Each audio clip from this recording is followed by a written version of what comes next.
पर तारी पढ़ाई ले माराती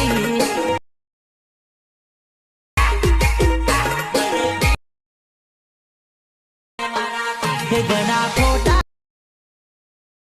रेली मने बीख गड़ी જોઈ તે પ્રકારની ન્યૂ સ્ટાઇલમાં ટીવી સ્ટેટસ બનાવવા માટે તમારે બંને પ્રોજેક્ટની લિંક તમને ડિસ્ક્રિપ્શનમાંથી મળી જશે. જો મિત્રો તમારે સોંગ બીટમાર્ક કરેલની લિંક તમને ડિસ્ક્રિપ્શનમાં આપેલ છે અને ઇફેક્ટ મટીરિયલની લિંક પણ તમને ડિસ્ક્રિપ્શનમાંથી મળી જશે. જો મિત્રો તમારે અલર્ટ મોશન એપ જોઈતી હોય અને વધારાનું મટીરિયલ જોઈતું હોય તો ટેલિગ્રામ ગ્રુપ તમારે જોઈન કરી લેવાનું છે અને તેની લિંક તમને ડિસ્ક્રિપ્શનમાંથી મળી જશે. જો મિત્રો સૌપ્રથમ તમારે સ્ટેપ બાય સ્ટેપ કેવી રીતના સ્ટેટસ એડિટ કરવાનું છે તે તમારે વિડીયોને પૂરો સુધી જોવાનું છે, જેથી તમને સ્ટેટસ એડિટ કરતા આવડી જશે. જેમ કે સૌપ્રથમ તમારે પહેલા પ્રોજેક્ટ સોંગ એન્ડ બીટમાર્ક છે તે પ્રોજેક્ટ ઓપન કરી લેવાનો છે. ત્યારબાદ તમને આ પ્રોજેક્ટ આવી રીતના મળી જશે. જેમ કે તમને આ પ્રોજેક્ટમાં જો પેજ પડે છે ત્યાં આપણે બીટમાર્ક કરી દીધેલ છે. જેમ કે તમારે વિડીયો લાંબો ન થાય એટલા માટે સૌથી પહેલાં બીટમાર્ક કરી રાખેલ છે. જેમ કે સૌપ્રથમ તમારે જે ફોટો પર સ્ટેટસ બનાવવા માગતા હોય તે ફોટો તમારે સિલેક્ટ કરવા માટે નીચે તરફ પ્લસ છે તેની પર ક્લિક કરવાનું છે. ત્યારબાદ મીડિયાવાળા ઓપ્શનમાં જવાનું છે. ત્યારબાદ તમારે આવી રીતના જે ઓપ્શન છે તેની પર ક્લિક કરવાનું છે. એટલે તમારે આવી રીતના ફોલ્ડરો આવી જશે. જો મિત્રો તમારે આવી રીતના જે ફોલ્ડરમાં ફોટો હોય તે ફોલ્ડરમાંથી તમારે ફોટો શોધી લેવાનો છે. જો મિત્રો આપણે જે ફોટો પર સ્ટેટસ બનાવવા માગતા હોય તે ફોટો તમારે આવી રીતના સિલેક્ટ કરવાનો. ત્યારબાદ તમારે આવી રીતના પ્લસ નિશાન પર ક્લિક કરવાનું છે એટલે ફોટો આવી રીતના આવી જશે. ત્યારબાદ તમારે સિમ્પલી આવી રીતના બેક આવી જવાનું છે. ત્યારબાદ તમારે ફોટોને ફૂલ સ્ક્રીન કરી લેવાનું છે. જેમ કે ફૂલ સ્ક્રીન કરવા માટે તમારે ફોટોવાળા લેયર પર આવી રીતના ક્લિક કરવાનું છે. ત્યારબાદ ઉપરની તરફ 3 ડોટ પર ક્લિક કરી આવી રીતના ફિલ કમ્પોઝિશન એ લખેલ છે તેની પર તમારે ક્લિક કરવાનું છે એટલે ફોટો તમારે આવી રીતના ફૂલ સ્ક્રીન થઈ જશે. ત્યારબાદ બેક આવી જવાનું છે અને તમારે ફોટોને સોંગના એન્ડ સુધી તમારે ફોટોની લેન્થને ખેંચી લેવાની છે. મિત્રો તમારે આવી રીતના ફોટોવાળા લેયર પર ક્લિક કરવાનું છે. ત્યારબાદ આવી રીતના તમારે સોંગનો એન્ડ છે તે આવી જવાનું છે. ત્યારબાદ તમારે આવી રીતના જે નિશાન છે તેની પર ક્લિક કરવાનું છે એટલે ફોટો તમારે આવી રીતના સોંગના એન્ડમાં આવી જશે. મિત્રો ત્યારબાદ તમારે ટેક્સ્ટ PNG એડ કરવાનું છે. મિત્રો તમને ટેલિગ્રામ ગ્રુપમાંથી મળી જશે અથવા તો તમારે સિમ્પલી બેક આવી જવાની છે અને ઇફેક્ટ મટીરિયલવાળા પ્રોજેક્ટમાંથી તમારે આ પ્રકારનું PNG લઈ લેવાનું છે. મિત્રો સૌપ્રથમ તમારે નીચે સૌથી જે બે લેયર છે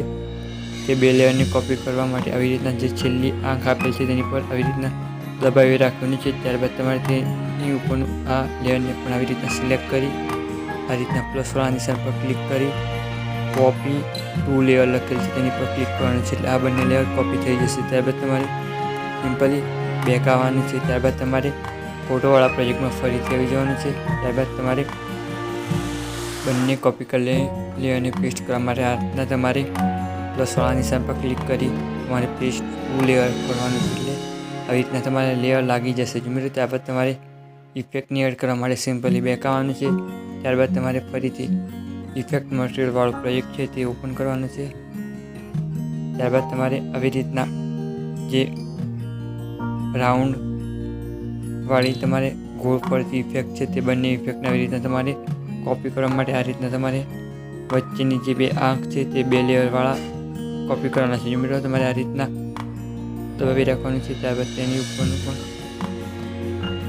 તેને સિલેક્ટ કરવાનું છે. ત્યારબાદ તમારે આ રીતના પ્લસવાળા નિશાન પર ક્લિક કરી કોપી 2 લેયર કરવાના છે. ત્યારબાદ તમારે ફરીથી સિમ્પલી બેક આવી જવાનું છે. ત્યારબાદ તમારે જે પ્રોજેક્ટ એડિટ કરતા હતા તે પ્રોજેક્ટમાં આવી જવાનું છે. મિત્રો હું જ્યાં સુધી તમારે ઇફેક્ટને એડ કરું છું તે સુધી તમારે આ ઇફેક્ટને એડ કરી લેવાની છે. જો મિત્રો હું જ્યાં સુધી ઇફેક્ટને આ રીતના એડ કરતો રહું છું ત્યાં સુધી તમારે પણ આવી રીતના ઇફેક્ટને એડ કરવાની છે. મિત્રો આ રીતના તમારે બંને લેયરને આ રીતના પેસ્ટ કરી દેવાની છે. ત્યારબાદ તમારે અહીંયાથી ડબલ બીટમાર્ક છે તેની પાછળ અલગ પ્રકારની ઇફેક્ટને એડ કરવાની છે. મિત્રો આ રીતના તમારે ડબલ બીટમાર્ક છે ત્યાં તમારે ઇફેક્ટને એડ કરવાની નથી. ત્યારબાદ તમારે સિમ્પલી બેક આવી જવાનું છે. ત્યારબાદ અલગ પ્રકારની ઇફેક્ટને એડ કરી લેવાની છે. તો મિત્રો તમને વિડીયો એડિટ કરવામાં કોઈ પ્રોબ્લેમ આવતો હોય તો તમારે કોમેન્ટ કરી દેવાની છે. મિત્રો ત્યારબાદ તમારે આ પ્રકારની એક ઇફેક્ટ લઈ લેવાની છે. મિત્રો તમારે આ પ્રકારની ઇફેક્ટને આવી એ રીતના ક્લિક કરી દેવાનું છે. ત્યારબાદ આ રીતના પ્લસવાળા નિશાન પર ક્લિક કરી કોપી લેયર કરવાનું છે. એટલે આ ઇફેક્ટ તમારે કોપી થઈ જશે. ત્યારબાદ સિમ્પલી લખવાનું છે અને તમારે ફરીથી જે પ્રોજેક્ટ ક્રિએટ કરતા હતા તે પ્રોજેક્ટમાં આવી જવાનું છે. મિત્રો ત્યારબાદ તમારે આવી રીતના આગળ આવી જવાનું છે. મિત્રો તમારે ડબલ બીટમાર્ક પર આવી આ પ્રકારે ઇફેક્ટને એડ કરી લેવાની છે. મિત્રો તમારે આ પ્રકારની ઇફેક્ટ એડ કરી લેવાની છે. મિત્રો તમે નવા હોય તો અમારી ચેનલને સબસ્ક્રાઈબ કરી દેજો અને વિડીયો ગમે તો લાઈક અને કોમેન્ટ કરી દેજો. મિત્રો તમને બધું જ મટીરિયલ ટેલિગ્રામ ગ્રુપમાં અવેલેબલ છે, ત્યાંથી તમારે તે ગ્રુપને જોઈન કરી લેવાનો છે. મિત્રો આ રીતના તમારે ઇફેક્ટને એડ કરવાની છે. મિત્રો તમારે વિડીયો એડિટ કરવામાં કોઈ પણ સમસ્યા હોય તો તમારે કોમેન્ટ કરી દેવાની છે. મિત્રો તમને ના ખબર પડતી હોય તો તમારે વોટ્સઅપ પર મેસેજ કરી દેવાનો છે. ત્યારબાદ તમારે બોર્ડરને સિલેક્ટ કરવા માટે ઇફેક્ટ મટીરિયલવાળો પ્રોજેક્ટ ઓપન કરવાનો છે. ત્યારબાદ સૌથી પહેલાં જે બોર્ડર આપેલ છે તેના પર ક્લિક કરી આ રીતના પ્લસવાળા નિશાન પર ક્લિક કરી કોપી લેયર કરવાનું છે. એટલે બોર્ડર કોપી થઈ જશે. ત્યારબાદ સિમ્પલી બેક આવી જવાનું છે.